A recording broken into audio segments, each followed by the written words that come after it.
Hello, good morning, नमस्कार। कैसे हैं आप सभी? मुझे उम्मीद है कि आप सब बहुत अच्छे होंगे। तो जैसा कि आपको पता है, सप्ताह का लास्ट दिन है आज, सैटरडे। और हमने पिछले जो मंडे टू सैटरडे सारे वर्ड्स किए हैं, आप उसको मैं फिर से क्या याद दिला दूं, रिवाइज करिएगा। आज संडे है और कल इसी टाइम पर मैं आप लोगों के साथ पूरे लास्ट वीक का मतलब मंडे टू सैटरडे रिवाइज करके आऊंगा, मतलब रिवाइज करेंगे साथ में। ठीक है ना?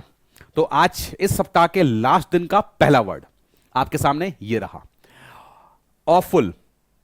प्रोनाउंस इस प्रकार करिएगा, मतलब कोई चीज बहुत ही खराब। आप देखिए, सीन देख करके लग रहा है बहुत ही खराब है, बिल्कुल अजीब सा। यहां पे हाथ वाथ पता नहीं क्या क्या निकल रहा है। यहां अगर आपको छोड़ दिया जाए तो आपको कैसा लगेगा? बहुत ही खराब, बहुत ही भयानक, ऑफुल उसे कहा जाता है। क्या? ऑफुल। पार्ट्स ऑफ स्पीच में ध्यान रखिएगा, एडजेक्टिव कहलाते हैं। वेरी बैड और अनप्लीजेंट, टेरेबल, वेरी सीरियस, बहुत ही भयावह, बहुत ही अरुचिकर, जिसमें आपकी रुचि ना हो। जैसा इमेज आपने विजुअलाइज किया, क्या उसमें रुचि आपकी होगी? वहां आपको बैठा दिया जाए तो मन ही नहीं लगेगा। भयावह, बहुत डर जाएंगे आप। बहुत ही गंभीर, बहुत ही भयंकर। हॉरेबल, अगर बात की जाए सिनोनिम्स की, तो बहुत ही हॉरेबल है, बहुत ही ऑब्सीन है, गंदा। ये वर्ड ध्यान रखिएगा, पूछा जाता है। ड्रेडफुल, एक इंपॉर्टेंट वर्ड, मतलब बहुत ही भयानक, खतरनाक, डेंजरस। हीडियस मतलब कोई चीज बहुत ही घृणित, कोई चीज बहुत ही घृणित, मतलब कोई ऐसी चीज, जैसे हीडियस आपने कहा, कोई चीज घृणा से भरी हुई है, डिस्गस्ट टाइप की है ना? और नेस्टी इंपॉर्टेंट वर्ड है, मतलब कोई चीज बहुत ही खराब, मतलब बहुत ही भयावह, बहुत ही बेकार। ये एक तरह से आपका नेगेटिव वर्ड है और ये सारे के सारे आपके पॉजिटिव साउंडिंग वर्ड होंगे। एक्सेप्टेबल मतलब कोई चीज स्वीकार्य है, अगर मैंने आपको दे दिया तो आपको एक्सेप्ट कर लेंगे उसे। प्लेजेंट, बहुत ही सुहावनी है, सुखद है, ये अनप्लेजेंट है।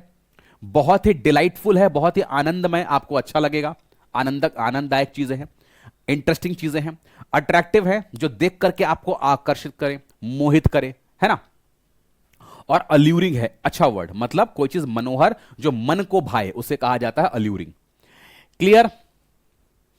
द नॉइस वॉज ऑफुल, जो नॉइस था बहुत ही भयानक था। कोई चीख होती है ना, कभी कभी आपने देखा होगा, सुना होगा, बहुत ही भयानक लगती है, एकदम डरा देने वाली चीख, रात में कोई चिल्ला दे कैसा लगेगा, उसे कहते हैं क्या? अगला वर्ड अस्टाउंड, इसका मतलब क्या होता है? आश्चर्यचकित करना। ये देखिए कैसा हो गया, ये किसी चीज को देख करके अस्टाउंड हो गया, और इतना ज्यादा हो गया कि आंख से आंसू तक निकल के आ गया, मतलब ऐसे घबरा गया, अस्टाउंड हो गया, आश्चर्यचकित हो गया। पार्ट्स ऑफ स्पीच में ध्यान रखिएगा, वर्ब होते हैं ये। To surprise somebody very much, किसी को बहुत ही ज्यादा आश्चर्यचकित कर देना। वो था ना जो विजुअल था, वैसे ही लग रहा था कि बहुत ज्यादा आश्चर्यचकित हो गया उस चीज से। किसी को अमेज करना, इंपॉर्टेंट वर्ड। सरप्राइज करना, सिरा सिरा मीनिंग हो गया ये। स्टार्टल करना, एक अच्छा वर्ड है, किसी को हैरत में डाल देना, स्टार्टलिंग, कोई ऐसी चीज जो चौंका दे, आपको शॉक कर दे, स्टार्टल कर दे। फ्लैबागास्ट, एक बहुत ही इंपॉर्टेंट वर्ड, वन वर्ड के फॉर्म में पूछा जाता है, मतलब आपको अचंभे में डालने वाला। फ्लैबागास्ट कर दिया मतलब अचंभे में डाल दिया आपको। स्टुपफाई, इंपॉर्टेंट वर्ड, मतलब कोई चीज चकित कर देना। एक अच्छे अच्छे शब्द मैंने इसमें डाल रखे हैं, ठीक है? ऑपोजिट की बात की जाए तो अनरफल्ड, मतलब बिल्कुल शांत चित्त है, अनरफल्ड है, उसे कहा गया परेशान आप उसे नहीं कर रहे हैं, ठीक है? नॉन चैलेंट, एक इंपॉर्टेंट वर्ड। उदासीन, किस सेंस में उदासीन? आप बिल्कुल इंटरेस्ट नहीं ले रहे हैं। यहां पे एस्टाउंड है, तभी तो आप क्या हो गए? आश्चर्यचकित हो गए। नहीं होते तो, इंटरेस्ट उसमें अगर नहीं होता तो आप सिंपल बैठे रहते, आपने कोई भाव नहीं दिया, भाव शून्य हो गए आप। कैजुअल, बहुत ही असावधान, नॉर्मल।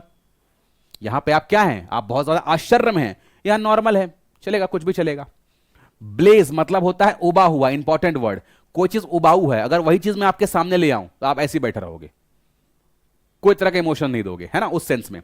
और इनडिफरेंट मतलब उदासीन, ये वर्ड आप पहले ही पढ़ चुके हैं, मतलब किस तरह का कोई इंटरेस्ट नहीं है आपको, उसे आपने कहा indifferent. The magician will एस्टाउंड you with his latest tricks, जादूगर अपनी नवीनतम चालों से आपको आश्चर्यचकित कर देगा, इतना कि ज्यादा आप बिल्कुल आश्चर्यचकित हो जाएंगे, अस्टाउंड हो जाएंगे। अगला वर्ड एरिड, एक इंपॉर्टेंट वर्ड।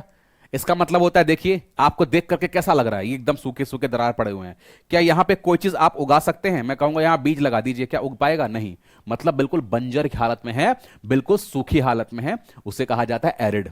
एक ऐसा लैंड जो कि बिल्कुल एरिड है, जहां पे खेती नहीं हो सकती। पार्ट्स ऑफ स्पीच में ध्यान रखिएगा, एडजेक्टिव है मतलब किसी नाउन या प्रोनाउन को क्वालिफाई करेंगे। यूज्ड अबाउट लैंड और क्लाइमेट, किसी क्लाइमेट जलवायु या फिर भूमि के लिए यूज किया जाता है। बहुत ही ड्राई, आप देख सकते थे। विथ लिटिल और नो रेन, जहां पे बहुत ही कम रेन हो या हो ही नहीं। सूखा, निर्जल, वर्षाहीन। ड्रॉट, सूखा, सीधा सीधा मीनिंग हो गया। थर्स्टी, प्यासा, मतलब वहां पानी का अभाव है, उस सेंस में थर्स्टी आपने कहा।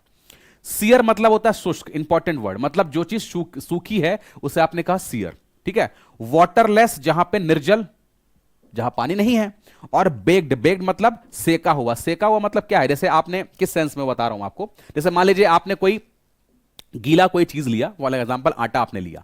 आटे को जब आप रोटी बना रहे हो, जब आटा सान लिया आपने, लगा लिया, उसको रोटी बनाया तो क्या सूखे के फॉर्म में हो गया। तो क्या उस सेंस में आपने कहा कि बेक है, उसको आपने बेसिकली बेक ही किया ना। बेक मतलब क्या है, जो पानी था उसको सोख लिया गया। तो उस सेंस में आपका क्या हो गया, एरिड हो गया, मतलब बेक हो गया।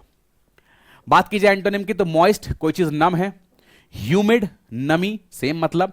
सॉगी, इंपॉर्टेंट वर्ड है। चिपचिपा, सॉगी मतलब होता है चिपचिपा या गीलापन, उसे कहते हैं सॉगी, है ना। डैम्प, आर्द्र मतलब कोई चीज गीला करना। डैम्प प्रूफ आपने देखा होगा, डैम्प प्रूफ एक कोटिंग होती है जो छत पे लगाई जाती है ताकि बारिश अंदर ना आए।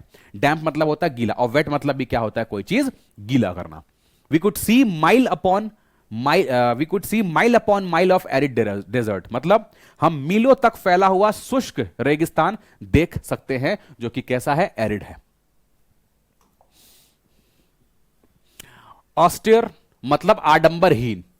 इसका मतलब क्या हुआ, आप देखिए इस रूम को, बिल्कुल ही साधारण सा है, सिंपल सा है। कहीं कोई चकाचौंध या कहीं कोई लाइटनिंग या कहीं कोई बहुत ही कहते हैं अट्रैक्टिव चीज आपको नहीं दिखेगी। एकदम सिंपल साधारण, उसे कहा जाता है क्या, आडंबरहीन या ऑस्टियर कहा जाता है। ठीक है, आगे बढ़ते हैं।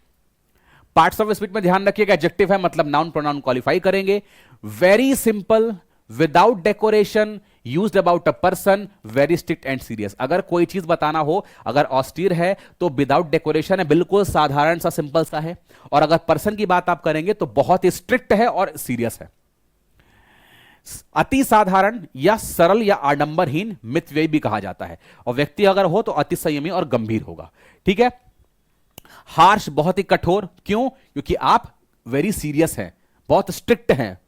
जैसे टीचर वगैरह होते हैं ना, बहुत ही हार्श हो जाते हैं। रिगरस बहुत सख्त है, किस सेंस में, क्योंकि आपसे कोई स्ट्रिक्ट है मतलब आपसे रिगरस है, बहुत ज्यादा सख्त है वो। स्टर्न मतलब बहुत ज्यादा कड़ा है, क्यों, क्योंकि वो स्ट्रिक्ट है। अनएडॉर्न्ड मतलब बिल्कुल अनअलंकृत, बिल्कुल सजा हुआ नहीं है, साधारण सा है, क्योंकि आपने क्या कहा, बहुत ही साधारण सी चीजें हैं। अनफैंसी बहुत ही साधारण, कोई जैसे बच्चे पैदा होते हैं ना, न्यूबॉर्न बेबी, उसमें कोई मेकअप वगैरह नहीं होता है, तो वो चीजें क्या होती हैं, वो चीजें होती हैं क्या, बिल्कुल साधारण, अनफैंसी। बात की जाए ऑपोजिट की तो बहुत ही लीनियंट, बहुत दयालु, क्योंकि यहां पे स्ट्रिक्ट था, यहां दयालु है, कोई बात नहीं। बहुत ही टॉलरेंट है, सहनशील है, यहां पे आप स्ट्रिक्ट हैं, यहां पे उसको सह सकते हैं, है ना, उस सेंस में आपके ऑपोजिट गया। यहां स्ट्रिक्ट है, वो चीज सही नहीं जाएगी स्ट्रिक्ट, यहां पे आप उसको सह लेंगे, उसका भाव या उसका स्वभाव ऐसा है। माइल्ड बहुत ही सौम्य है, यहां सीरियस है, ऑपोजिट। लग्जूरियस मतलब बहुत ही शानो शौकत के साथ, एकदम सजावट से भरा हुआ है, हर चीज की फैसिलिटी है, हर चीज का डेकोरेशन है। और डेकोरेटेड है मतलब बिल्कुल सज्जित है, किसी चीज से सजाया गया है। The house was very cold and austere, घर कैसा था, बहुत ही ठंडा था और साधारण सा था, मतलब क्या था, ऑस्टियर था। क्लियर। अगला वर्ड, हाँ, अस्ट्यूट। ध्यान रखिएगा शब्द को, इसका मतलब होता है चतुर। आप इस व्यक्ति को देखिए कितना दिमाग लगा रहा है, चेहरे से ही लग रहा है शातिर, कुछ तो दिमाग में चल रहा है ना। तो कोई चीज मतलब जब चालाकी या चतुराई आप दिखाते हैं, उसको कहा जाता है क्या, अस्ट्यूट। क्या कहा जाता है, अस्ट्यूट। पार्ट्स ऑफ स्पीच की बात की जाए, ध्यान रखिएगा पार्ट्स ऑफ स्पीच में एडजेक्टिव होते हैं, मतलब किसी नाउन या प्रोनाउन को क्वालिफाई करेंगे। समझ गए। Very clever, good at judging people और सिचुएशन, बहुत ही ज्यादा होशियार और चतुर, और जज करने में लोगों को या परिस्थितियों को बहुत ज्यादा कुशल होता है, उसे कहा जाता है एस्ट्यूट। क्लियर। चतुर व होशियार, सयाना, वेटरन भी कह सकते हो आप, व्यक्तियों या स्थितियों को परखने में बहुत ही ज्यादा कुशल, उसे आपने कहा एस्ट्यूट। ठीक है। स्मार्ट, जी हां बिल्कुल, डायरेक्ट मीनिंग हो गया। सैवी इंपॉर्टेंट वर्ड है, ये न्यूज़पेपर वगैरह में बहुत यूज किया जाता है। टेक सैवी कहा जाता है, बुक सैवी कहा जाता है, मतलब कुशाग्र बुद्धि वाला, जिसकी बुद्धि बहुत तेज होती है, तुरंत आपने बताया फट से कैच कर लिया। कनिंग बहुत ही चतुर चालाक, अच्छा वर्ड है। वेटरन बहुत ही अनुभवी, किस सेंस में, यहां गया सयाना, मतलब कोई चीज अनुभव है उसके पास चीजों का, है ना, बहुत ही एक्सपीरियंस्ड है। वाइज मतलब बुद्धिमान, जो अपने बुद्धि का बहुत ज्यादा उपयोग करता हो, विवेक करता हो, जिसे कहते हैं विवेक आप, है ना। बात की जाए एंटोनिम की, तो नेव इंपॉर्टेंट वर्ड है, मतलब बहुत ही भोला भाला डब्बू सा, ज्यादा ज्ञान नहीं उसको, है ना। इंपोर्टेंट वर्ड है, ध्यान रखिएगा, स्पेलिंग टेस्ट में भी पूछा जाता है। GENUOUS, यहां इस एक यू को गायब कर देगा, ठीक है ना, तो इस बात का ध्यान रखिएगा, स्पेलिंग टेस्ट में आपसे पूछा जाता है। मतलब बहुत ही सच्चा, सीधा, भोला भाला, उसे कहा गया आपने इनजेन्युअस। गलिबल अच्छा वर्ड है, मतलब बहुत ही भोला भाला, तीनों का मतलब सेम ही है। इनोसेंट बहुत ही निर्दोष है, कहते हैं ना कि गलती करने के बाद बहुत इनोसेंट बन रहा है, यहां पे चतुर है, चतुराई है, लेकिन यहां इनोसेंट है। डम्ब बहुत ही मूर्ख जैसा है, बहुत ही डब्बू सा है, ज्यादा कुछ नहीं करता, बहुत चतुराई नहीं दिखाता, बिल्कुल डम्ब जैसा है। She proved to be astute in business, मतलब वो क्या है, वह व्यापार में चतुर साबित हुई, मतलब क्या हुई, एस्ट्यूट बन गई, मतलब व्यापार में। क्लियर है। तो ये थे आज के 5 शब्द, मैं फिर से कह दूं आपको, रिवाइज करिएगा फिर से बहुत बढ़िया से, और कल संडे है, हम लोग सारे वर्ड्स को एक बार रिवाइज करेंगे। हमेशा की तरह अपने आप को आप स्केल करिएगा, कितने मार्क्स आप लेकर के आए, कितना आप रिवाइज किए, कितना मैं आपको सिखा पाया। मिलते हैं कल सवेरे, जब तक के लिए bye bye and thank you so much.